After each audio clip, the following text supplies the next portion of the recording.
Você está ouvindo o Execom Talks.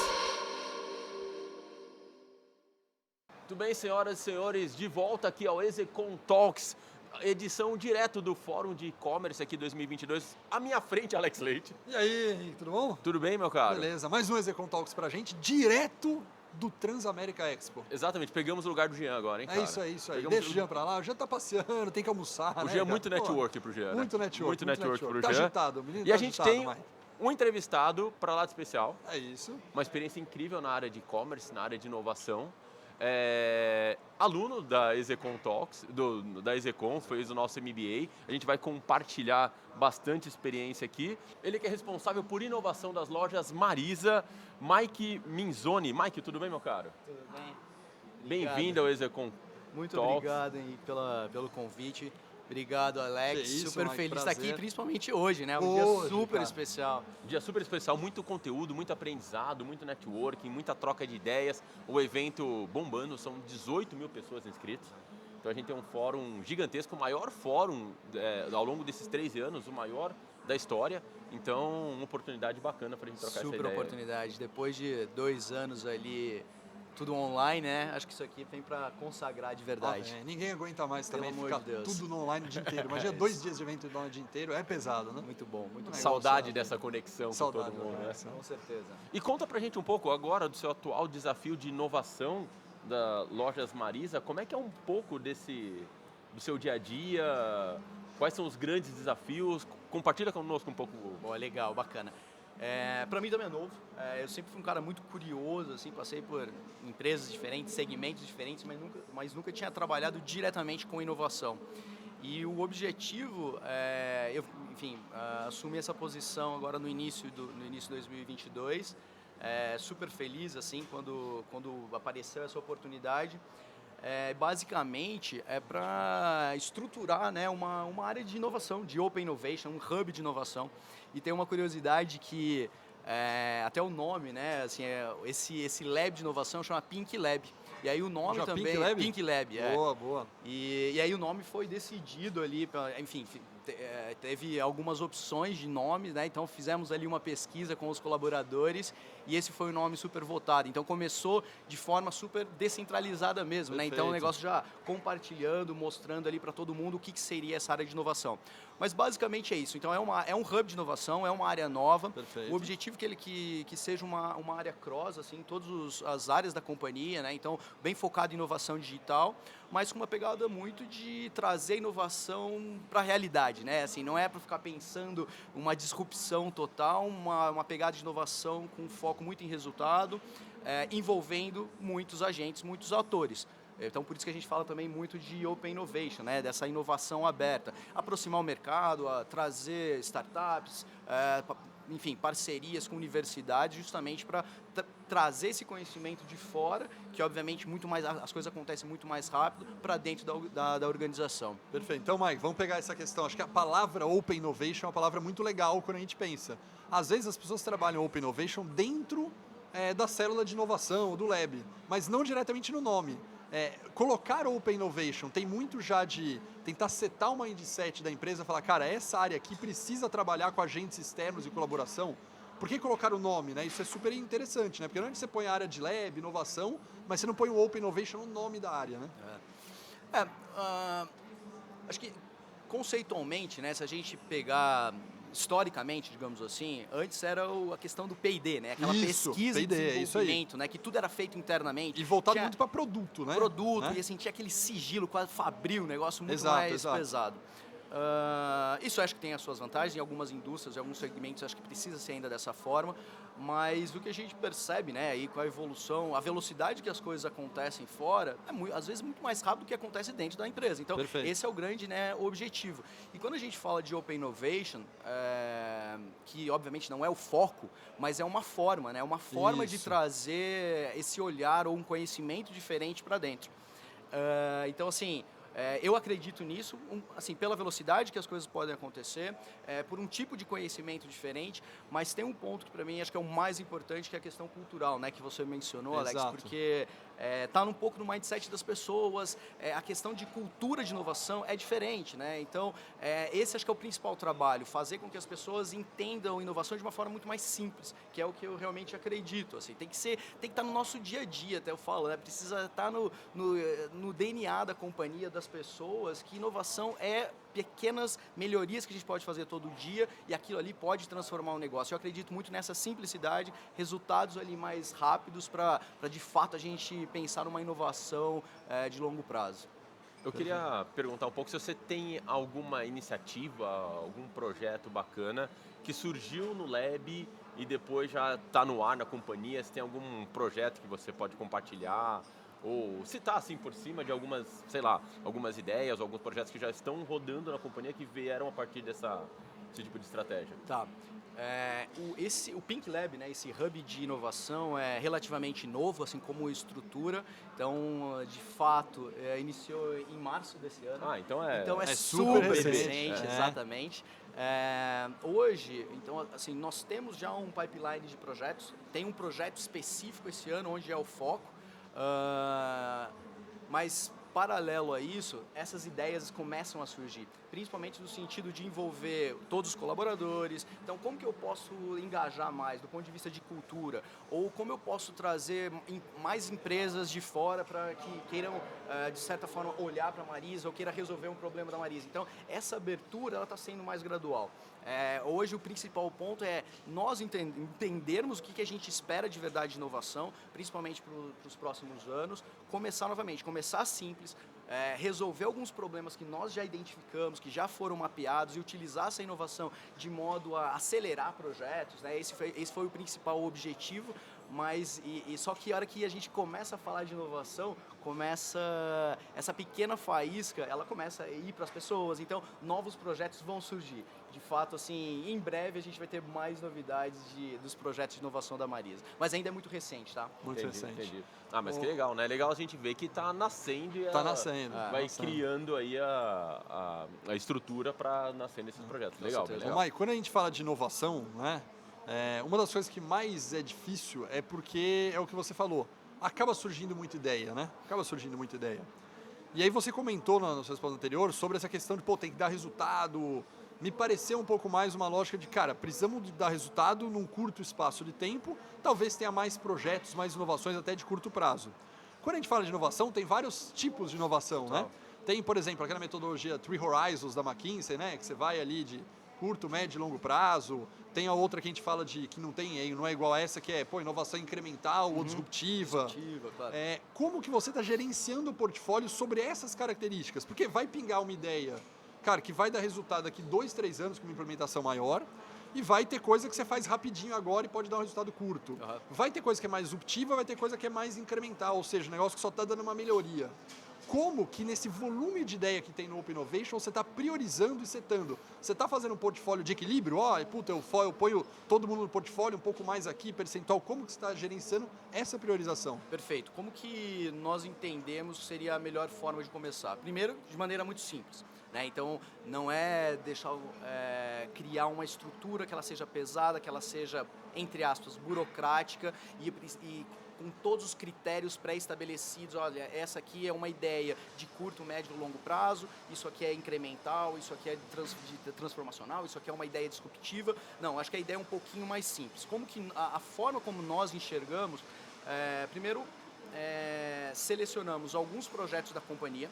Então, tem como se fosse um funil mesmo. Então, tem no pipeline vários projetos estratégicos da companhia. Esses projetos foram submetidos para o comitê de estratégia da companhia, um comitê de inovação, e foram identificados quais seriam os projetos estratégicos da companhia para um determinado período de tempo.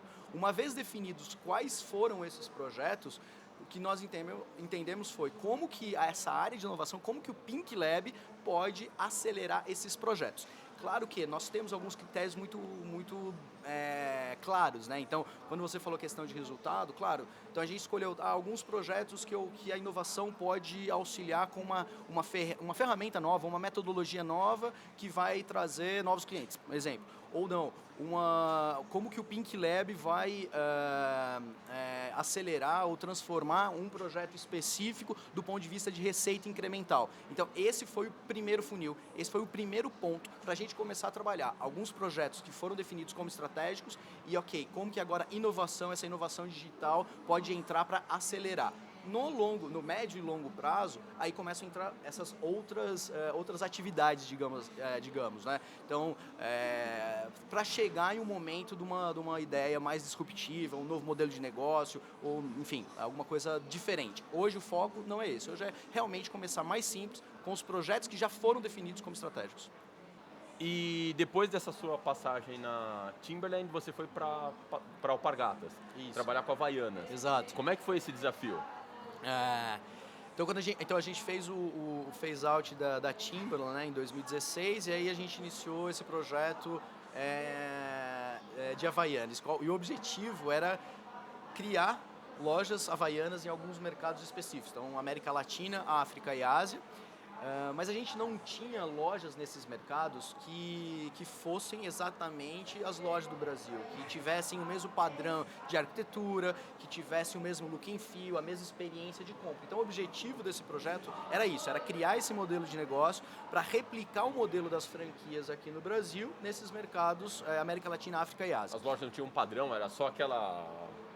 Não respeitava o padrão das lojas do Brasil. Entendi. Então, poderia ter talvez um logo, ou tinha alguns elementos internos da loja, do ponto de vista de visual merchandising, que eram similares, mas não tinha a mesma experiência. E aí, Entendi. mesma experiência de forma completa mesmo, né? Desde o logo, o cheiro da loja, né? A essência, playlist, a forma como que os vendedores abordavam, uniforme, exposição de produto, mobiliário. Porque isso é muito característica de Havaianas, né? Então, você entra lá e sabe que está na Havaianas. Marca, né? então, e esse era o grande desafio. Então, criar esse modelo de negócio para replicar isso fora. A gente já tinha alguns parceiros comerciais, então, em alguns países específicos. Então, o primeiro ponto foi criar esse modelo de negócio, colocar isso aí, obviamente, de uma forma contratual, tendo alguns tipos de contratos, negociar com esses parceiros fora do Brasil e fazer a expansão também do varejo, né, nesses mercados, né? Porque geralmente nesses mercados, nesses outros países, tinha esse parceiro da distribuição, ele comprava e ele distribuía da forma que tinha ali no contrato definido. Só que a gente queria também, do ponto de vista de marca, aumentar o brand awareness de Havaianas, né? Então, Perfeito. e o varejo, né, e a loja física tem uma experiência completamente diferente. Então, uma das estratégias foi isso, né? Então, a expansão via essas lojas físicas para reforçar a marca nesses mercados. Enfim, definido essa parte de modelo de negócio, contrato, negociação com esses parceiros, né, para identificar quem de fato ia fazer essa expansão, começou a parte mais de negociação, né? Então ali, meu projeto piloto foi numa loja em Saint-Martin, uma loja de frente para a praia, um ponto super bacana, do lado onde chegava ali os cruzeiros. Então assim, tinha um público que, enfim, muito forte, de americano, mas muita gente conhecia a marca, mas foi a primeira loja que ela guardava todos os elementos de uma loja igual aqui do Brasil. Então, exemplo, chegava na loja Havaianas do Shopping Morumbi, por exemplo, exatamente a experiência tinha sido replicado nessa loja em Saint-Martin. E aí a grande expansão do projeto foi na Indonésia. Então, enfim, fui lá para a Indonésia, sentei para negociar com o pessoal lá. A gente fechou um contrato bacana para fazer a expansão dessas lojas. E aí no primeiro ano das lojas na Indonésia foram abertas 9 lojas, enfim, com um contrato grande. Hoje em dia, obviamente, está maior do que isso. Mas aí nos dois anos e meio após o início do projeto, a gente abriu algumas lojas em mais de 10, 12 países diferentes. Olha, assim. que legal. E para mim também foi muito bacana, principalmente do ponto de vista de pensar no negócio, negociar, mas execução, né? A execução foi fundamental, de fato, para a gente conseguir abrir essas lojas. Que legal. Ô, Mike, você estava falando, eu fiz mestrado, né? Acadêmico mesmo. E eu fiz mestrado em administração e foquei na linha de estratégia. E aí depois a minha dissertação foi sobre internacionalização. Sensacional. E adivinha quem apareceu como um dos cases mais famosos? Havaianas. Cara, apareceu lá, era um dos cases que tinha lá com o estudo de caso para Havaianas naquela época. E tinha duas coisas interessantes. Uma era a questão da marca do brand awareness que você falou lá fora, né? Ser posicionado de uma maneira mais premium do que no Brasil. Então isso era super interessante, era parte do estudo, né? E tem aquela famosa, para nós, né, estudando ali, um caso famoso, que era a loja da Galeria Lafayette, que tinha Swarovski na Havaiana, vendia por um preço lá em cima. Por que eu estou trazendo essa história com essa sua expansão que você falou? Porque você comentou justamente de ter um look and feel igual que tinha no Brasil. Mas nesse caso que eu acabei estudando lá, justamente era um público-alvo até diferente do Brasil. Né? Era uma loja posicionada num lugar mais nobre, com cristal, por exemplo, lá dentro, e que tinha um público diferente, com uma cultura muito diferente da cultura brasileira. Como que você fazia, então? Essa lógica é interessante, você quer expandir com o look and feel do Brasil, mas ao mesmo tempo você está em outra cultura e eventualmente com outro público-alvo, com um produto um pouco diferente. Como que era essa dinâmica? Todos os países eram iguais? Ou você tinha a cultura local que isso, se você não preservasse, não vendia mais ou menos? Como que vocês resolviam isso? Acho que o primeiro ponto é que o Brasil, a Havaianas, ela é muito democrática. Isso, né? democrática. Então, no Você Brasil, vai imagina, sei lá, eu nem sei o número atual de lojas hoje em dia, mas imagina, em torno de 500 lojas. Então a gente tem lojas em locais mais premium, em locais menos premium. Né? No Exato. Brasil, porque realmente é algo muito, é muito democrático. A Havaianas é democrática.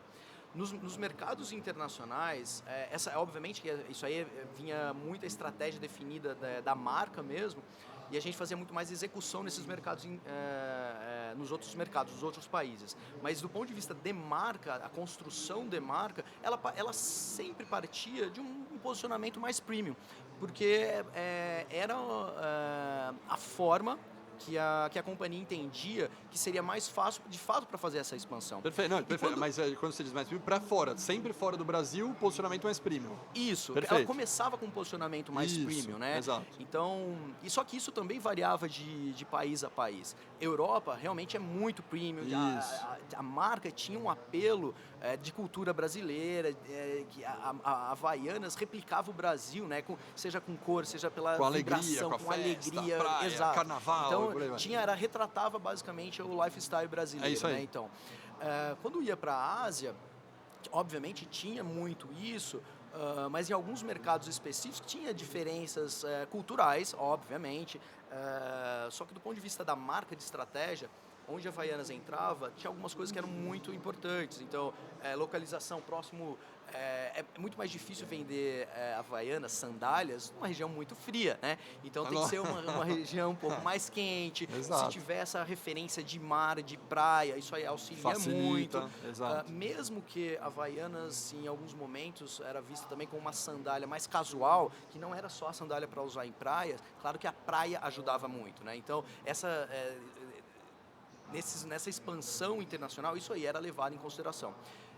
Mas também tinha muita diferença de localidade. Então, a América Latina funcionava de uma forma diferente quando eu ia para a Ásia, do ponto de vista de preço, do ponto de vista de comunicação, até eventos que eram feitos, tinha que guardar a essência da marca, o DNA da marca, né, esse tipo de comunicação, mas a forma de fazer era diferente. Isso aí tinha que ser considerado. Perfeito. E aí a equipe, principalmente de marketing, eventos e produto, pensava muito para replicar naquela localidade, naquela região, algo que fizesse mais sentido, sem perder, obviamente, as características da marca, mas tinha que ter alguma adaptação. Algumas campanhas eram globais, então a grande maioria dessas campanhas eram globais, mas sim existia isso do ponto de vista regional também. Eu me lembro de amigos meus americanos que queriam comprar, não, porque eu quero comprar aquela sandal with the Brazilian flag, eu queria a bandeirinha do Brasil e tal.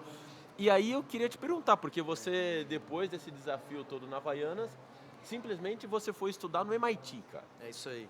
Você foi lá, estudou 2 anos, inclusive nós temos o Ângelo que está lá nesse momento, estamos lá naquela câmera. É verdade. Ângelo, um abraço para você, boa Abraço, sorte aí. O Ângelo está fazendo o mesmo curso que você fez lá no MIT, né? Isso. Cara, como é que foi isso, sabe? Como é que foi... Quando que surgiu essa oportunidade? Conta um pouco como é que foi esse desafio. Pegando um pouquinho da minha fala no início, né? Eu sempre fui muito curioso. Eu sempre, de fato, quis estudar fora. Meus pais sempre me incentivaram muito, assim, mesmo... minha mãe, né, brincava comigo e falava, não vou deixar R$1 para você porque eu não tenho, mas se você estudar vai ser a forma que você vai transformar a sua vida.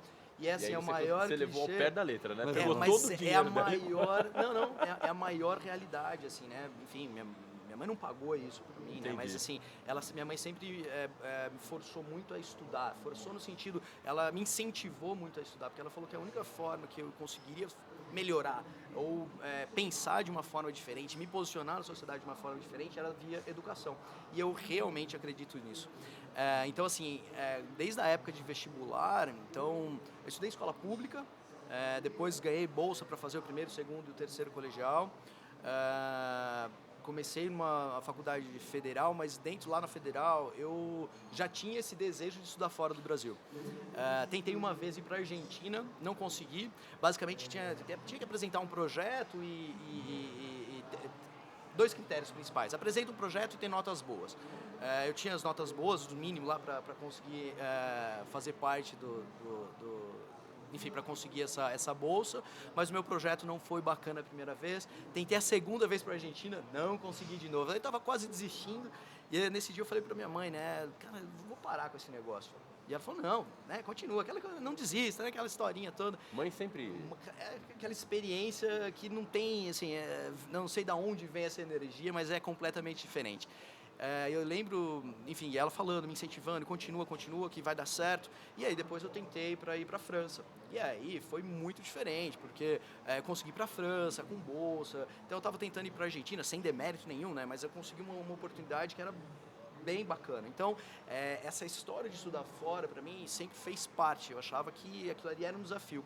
E quando, de fato, aí eu voltei para o Brasil, comecei a trabalhar e eu ficava com essa ideia de MBA nos Estados Unidos, porque eu entendia, até culturalmente, né? Que é entender de business. Os Estados Unidos, eles criaram muitas coisas, eu acreditava muito naquilo. Eu continuo acreditando na educação formal. Hoje em dia, ela é menos...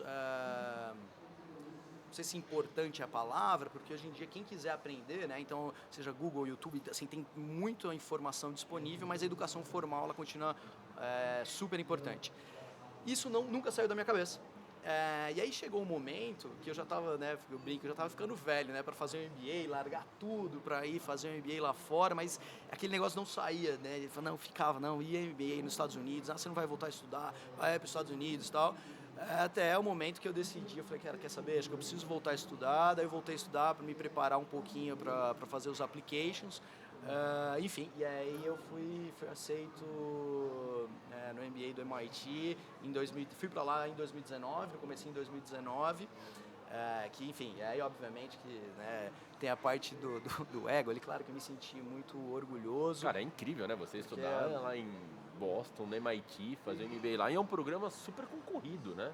É um programa concorrido, acho que, e é interessante, né, porque mesmo hoje em dia, esses dias eu estava falando com um potencial candidato que queria ir para o MIT, ele, né, veio conversar comigo, eu questionei, mas ainda tem esse apelo tão forte? Eu falei, não, depois de 2 anos de pandemia, como que tá? Ele falou, não, cada vez mais está mais concorrido, então continua um negócio muito, muito forte. Mas sim, a escola é muito tradicional, mas tem muita diferença também entre as escolas nos Estados Unidos, né? Então, o MIT, Harvard, Stanford, todas universidades de primeira linha, mas é impressionante como a cultura dessas escolas, no processo de application, né, desse recrutamento, desses novos alunos, eles consideram muito isso, o seu perfil, se está alinhado com os valores da universidade. Então isso para mim foi muito bacana.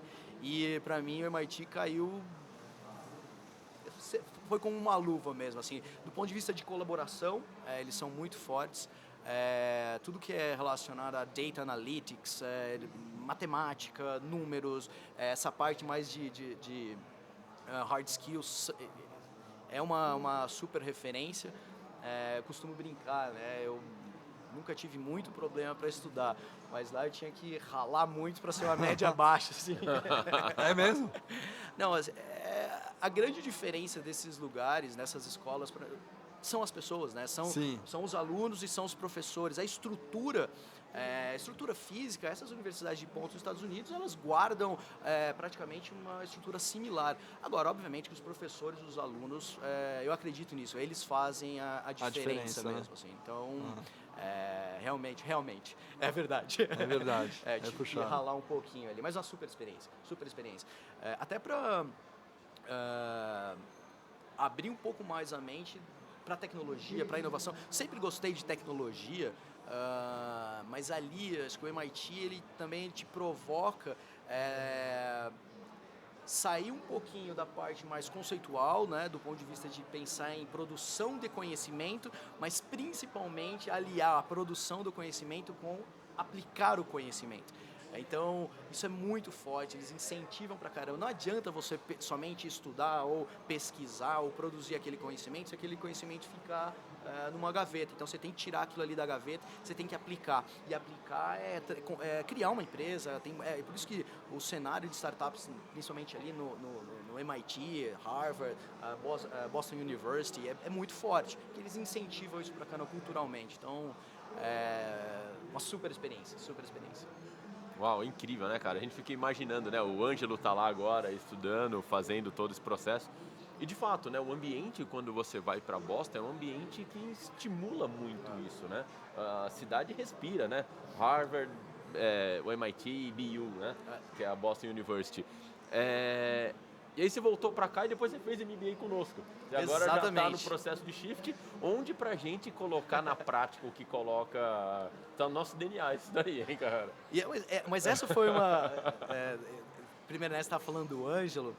Quando o Ângelo foi visitar o MIT, até eu acompanhei o Ângelo em uma disciplina lá que chama System Dynamics, que é um professor super conhecido e tal.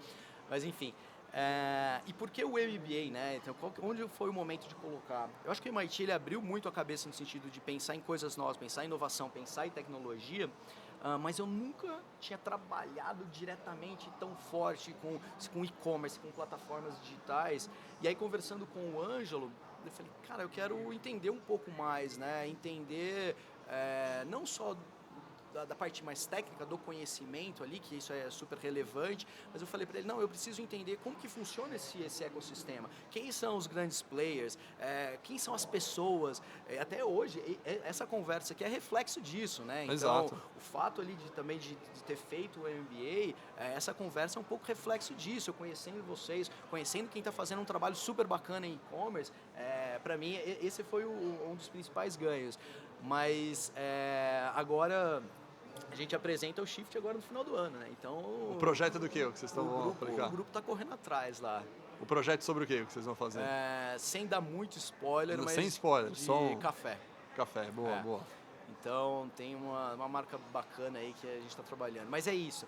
E acho que o legal do MBA, para mim, do MBA da Escola Superior de E-Commerce, em parceria com a Live, é justamente que tenta aliar, né, isso, né, o conhecimento, a produção do conhecimento, mas, cara, aplica. Você tem que fazer alguma coisa. O conceito das próprias aulas, né? Você tem ali o conhecimento, você tem a questão de como se fosse uma palestra, a transmissão do conhecimento, o compartilhamento, que daí começa as discussões, mas ao final ali praticamente de todas as aulas tem um exercício, tem a prática, precisa fazer, precisa colocar no papel. E isso para mim fez muita diferença também. Então, sempre ao final você sabe, é como se fosse um teste, é como se fosse aquela prova diária que o conhecimento que você acabou de escutar, se você consegue na prática colocar em ação. Tem que ateizar e praticar, né? Isso, exatamente. Você tem que tangibilizar o negócio. É E a partir do momento que na aula tem o conhecimento, tem a teoria, tem ali um exercício, tem a prática, e as pessoas, e aí a gente envolvido no dia a dia do trabalho, você leva direto para a empresa. Então, essa transmissão para mim é sensacional. E essa parte também foi muito útil para mim. Muito bom, muito bom. Essa que é a ideia, né? Que o Alex mais... Essa que é a ideia. A gente tem um cara aqui, o defensor, que faz com que toda aula tenha que ter o entregável. Dá trabalho fazer isso, né? Porque é o que você falou, a natureza, né? Do ser humano é mais compartilhar, né? Mesmo que o cara seja como os nossos professores, são todos do mercado, né? Sim. Isso é outra coisa doida, né? Porque o pessoal fala, mas o MBA de vocês, cara, quantos doutores tem? Quase nenhum. Aí você fala, por quê? Não que eu sou contra o doutor e o mestre, porque como tem que ser prático, quem consegue colocar isso aí em prática é o cara que está trabalhando o dia inteiro no e-commerce. E é quem está fazendo. Está fazendo, o cara está no dia a dia. Está transpirando ali. O cara está ali ralando, vendo que funciona ou não. Só que daí, a esse profissional que é um executivo de mercado, conseguir montar uma atividade, pô, daí não precisa, porque ele quer dar uma palestra, né? É igual a gente tá no fórum aqui. Cara, é gostoso você vir aqui palestrar, né? Você compartilha. Você fazer atividade é mais duro, né? Total. É mais duro, né? E aí dá trabalho para aluno, dá trabalho para professor, dá trabalho para educação. Mas não tem jeito, porque o que eu falo é, nós, seres humanos, né? A gente só aprende como? Fazendo, errando e repetindo. Não tem jeito. É fazendo, errando e repetindo. Se a gente não fizer, a gente não aprende. A competência não é desenvolvida. Né? Então é isso que a gente luta, né, cara? Tem que fazer, mas tem que aplicar, cara. Senão você não vai aprender. Com é certeza. ilusório, né? Com certeza. É ilusório.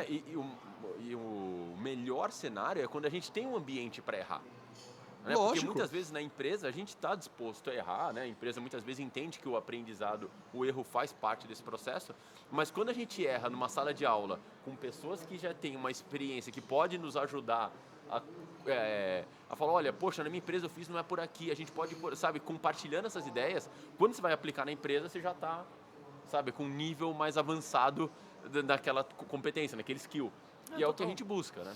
E por mais que hoje a gente fala-se tanto, né, dessa possibilidade de errar, de incentivar esse erro, desde que você erre, entenda, aprenda com aquilo ali e toma uma decisão rápida, aprenda rápido, né, vai para a próxima, acho que isso é muito importante.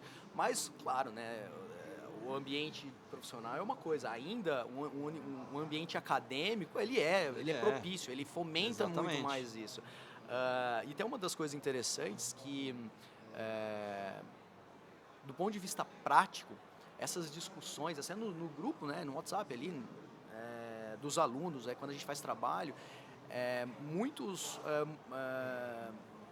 tem a troca, ela tá continuando do ponto de vista de alguém, olha, alguém sabe uma consultoria, alguém sabe uma ferramenta, alguém já trabalhou com esse, alguém já fez isso. Então, isso também é muito rico, né? Porque tende a perder um pouquinho esse contato, tende as pessoas se distanciarem.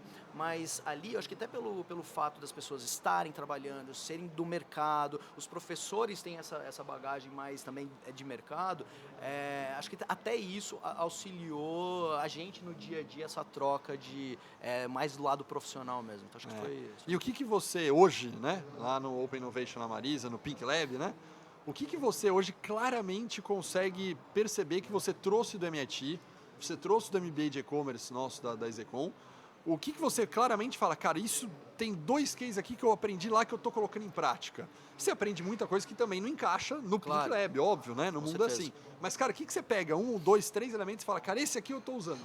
Não, perfeito. Falar primeiro do MBA e-commerce, que é mais tangível. Para mim foi essencial ter o conhecimento mais técnico, entender um pouquinho como que funciona o mercado, como que funciona todas as plataformas, fornecedores, como que as coisas se interligam. Por quê? Imagina que agora os projetos ali que eu estou, olhando ou em contato, tem muito a ver com o aplicativo, tem muito a ver com o site, com o e-commerce, com o marketplace. Perfeito. Então, o fato de eu ter conhecido ao menos, isso ajudou agora no meu processo de tomar a decisão. Mesmo que eu não tenha aquela super experiência, que eu já tenha trabalhado, mas olha, só o fato de saber que eu já estudei, que eu já fiz, que eu sei como que funciona, eu sei quem são os interlocutores, eu sei quem são os fornecedores, eu sei quais são as vantagens de uma plataforma em detrimento à outra, isso aí serve no meu dia a dia. Perfeito, então, perfeito. isso aí, para o MBA e-commerce, para mim, isso é muito claro. Do MIT, o MIT, eu acho que ele foi um pouco mais amplo do ponto de vista de abrir mais minha cabeça para... até do ponto de vista mais comportamental. Perfeito. O MIT é muito forte em hard skill, mas o soft skill não deixa de lado. Tá. Então, gerenciamento de risco ou a forma de se expressar, essa tolerância a risco, isso para mim acho que é o que o MIT mais me ajudou. Perfeito. Eu acho que eu era um pouquinho mais travado, não sei se essa é a Cartesiano. palavra. Isso, Cartesiano ali, talvez. linear. E hoje em dia não precisa testar, você precisa errar. Você só vai de fato aprender se você errar. E tá tudo bem, assim, você vai errar e a gente vai errar. Acho que a grande diferença é você aprender rápido com aquilo ali e ir para a próxima, né? Então, acho que isso o MIT me ajudou muito. Tem uma disciplina que é curioso falar, né? Porque lá a gente fala muito de analytics, de tecnologia. Isso, Nossa, tem umas matérias lá que você tem que programar. Eu não sei programar, né? Mas eu entender um pouquinho ali de ar, mas uma das disciplinas que mais me tirou assim da minha zona de conforto foi uma disciplina de liderança que tem muito aspecto de teatro, uma disciplina de liderança. Então imagina uma sala ali lotada, tem um monte de gente que você às vezes conhece, outras você não conhece, porque às vezes misturam turmas ali e tal. E aí, de repente, do nada, você, a professora lá, chama, fala: "Ô Mike, vai ali no meio de todo mundo, agora você tem 5 minutos para discursar sobre um tema X que ela inventa na hora." Né? Então aquilo ali, até do ponto de vista de oratória, de poder de persuasão, de conhecer as pessoas, aquilo ali para mim foi uma aula. É literalmente uma aula que eu era talvez um pouco mais... Eu tinha mais medo, né? Perfeito. E aí acho que isso me ajudou mais a gerenciar esse medo, a ter esse speak up, né? Vai lá e fala e pronto. Enfim, então isso me ajudou muito. Acho que do ponto de vista de gestão, de liderança, de time, principalmente, acho que o MIT abriu bastante minha cabeça também.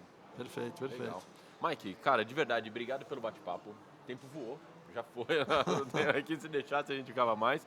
Mas quem quiser bater um papo com você, trocar uma ideia, sei lá, você falou aqui, deu várias ideias, poxa, foi um grupo, a gente troca informações e tal. Quem quiser bater um papo contigo, te encontra onde, meu caro? Eu acho que a forma mais fácil é pelo próprio LinkedIn, né? Então, quem quiser procurar ali é Mike Minzoni. Esse Mike é um pouquinho diferente, né? M-A-I-K-E. Mas me manda lá uma mensagem que a gente troca uma ideia. Tô super aberto aí pra gente realmente para discutir. Acho que esse é o ponto que a gente vai crescer.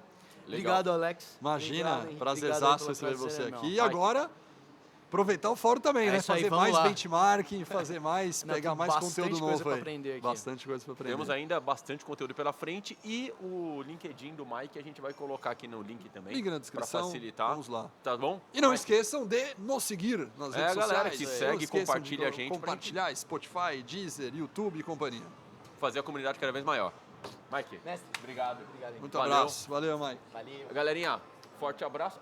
Tem o seu... Cara, eu tava esquecendo. Temos um presente pra você aqui, ó. Muito obrigado. Temos aqui uma camiseta da Execom aqui, ó, pra você ficar uniformizado também. Muito Isso. obrigado, entendeu? Já vou colocar. Do time, parte do time, parte Boa. do time. Mike, de verdade, meu caro, forte Gente. abraço. Galerinha, até a próxima. Valeu. Valeu. Obrigado.